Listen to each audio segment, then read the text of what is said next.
It's clear that everyone has certain desires and goals, and that for the most part, each of us lives to achieve these goals throughout our lives. Of course, although some people achieve their dreams, not everyone is successful and reaches exactly where they want to be.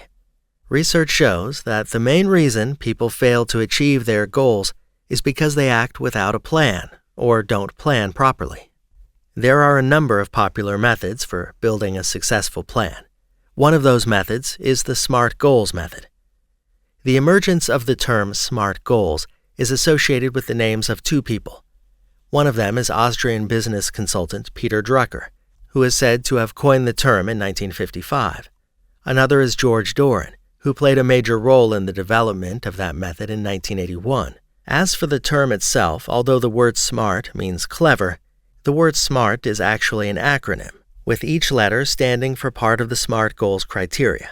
S indicates that the plan is specific, M that it is measurable, A that it's achievable, R that it's relevant, and T that it's timely.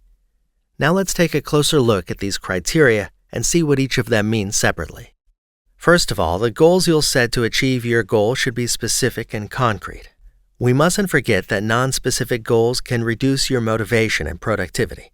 Another thing you should pay attention to at this stage is whether your goals are really clear. For example, you're a businessman and you want to increase your sales. In this case, increasing sales is not considered a specific goal. If you emphasize what sales will be increased, for how long, and by how much, then this can be considered a specific goal. That is, instead of increasing sales, increasing the sales of product X by 10% by the end of the year would be a more accurate and correct goal. The second is that your goal is measurable. A measurable goal means knowing what you get after reaching your goal.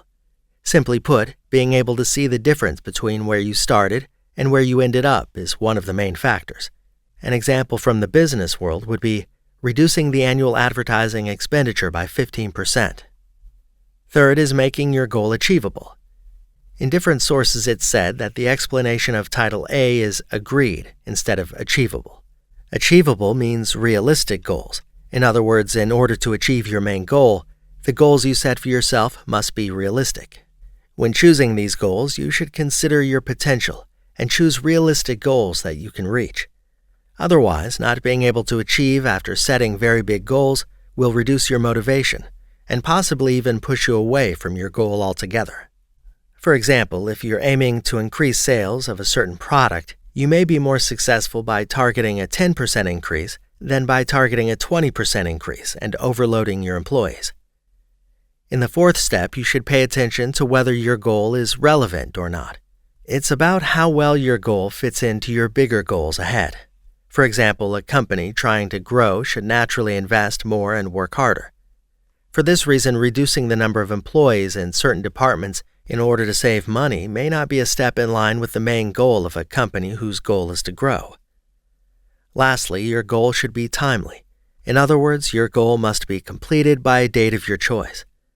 Setting a deadline for a task will make you feel compelled to complete it and will increase your motivation to finish by that time. Additionally, setting a time limit will help you make your goal more specific and, as I've already emphasized, measurable. Of course, when choosing the deadline, you should consider all factors and make sure that you have the potential to reach your goal by that time. Finally, we can summarize the SMART goals method as something like this. The small goals you set to achieve your main goal should be specific, measurable, achievable, relevant, and time-limited. According to the research I mentioned at the beginning, in order to achieve a goal, it's always necessary to act in a planned manner. If the plans are made smart, it will be easier to reach your goal.